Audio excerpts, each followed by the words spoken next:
C'est un poème de Baudelaire. Il faut être toujours ivre, tout est là, c'est l'unique question. Il faut vous enivrer, mais de quoi? De vin, de poésie ou de vertu? À votre guise, enivrez-vous.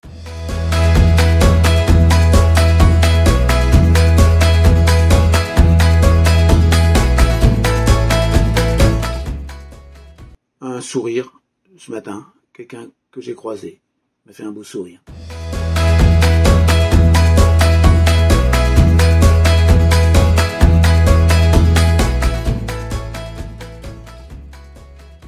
Est-ce que vous acceptez que votre livre soit adapté au cinéma?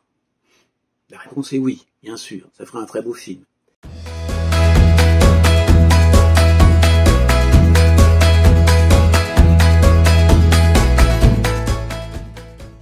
Faut une attitude rigoureuse, disciplinée, faut se fixer des objectifs. Enfin, beaucoup de choses que j'ai du mal à faire depuis que je suis élève, même en ayant été prof et même en faisant des livres.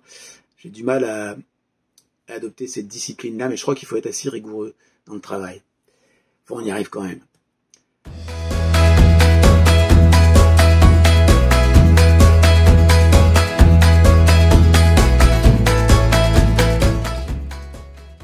Fiction ou réalité, c'est difficile.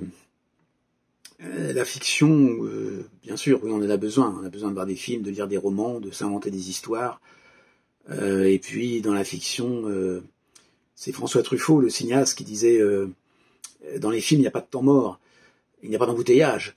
Par contre, toutes nos vies privées sont toutes un peu bancales, c'est plus difficile. Cela dit, la réalité parfois dépasse la fiction, comme on dit, ça peut être bien aussi. C'est un choix difficile.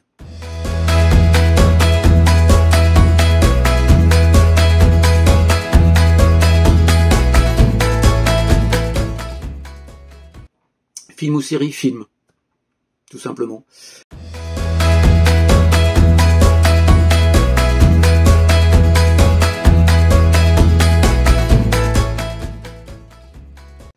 Alors moi je suis pas très moderne, c'est-à-dire qu'un bon Charles Trenet ou les Beatles, ça met en joie pour la journée et j'aime bien écouter ça le matin au réveil.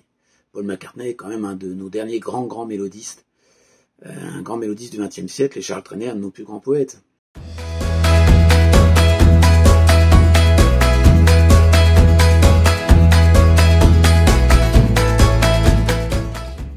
Certainement plus intéressant et plus audacieux de parler du futur.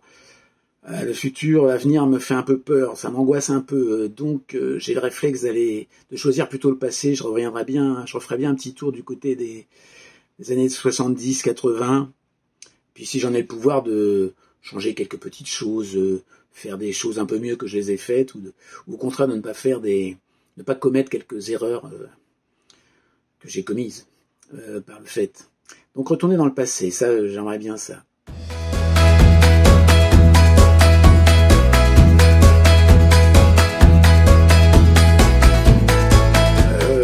Dire non, surtout pas, c'est bien d'être un peu déraisonnable, et puis on a tous des souvenirs de choses qu'on a fait sur un moment de folie, sur un coup de tête, et c'est pas mal.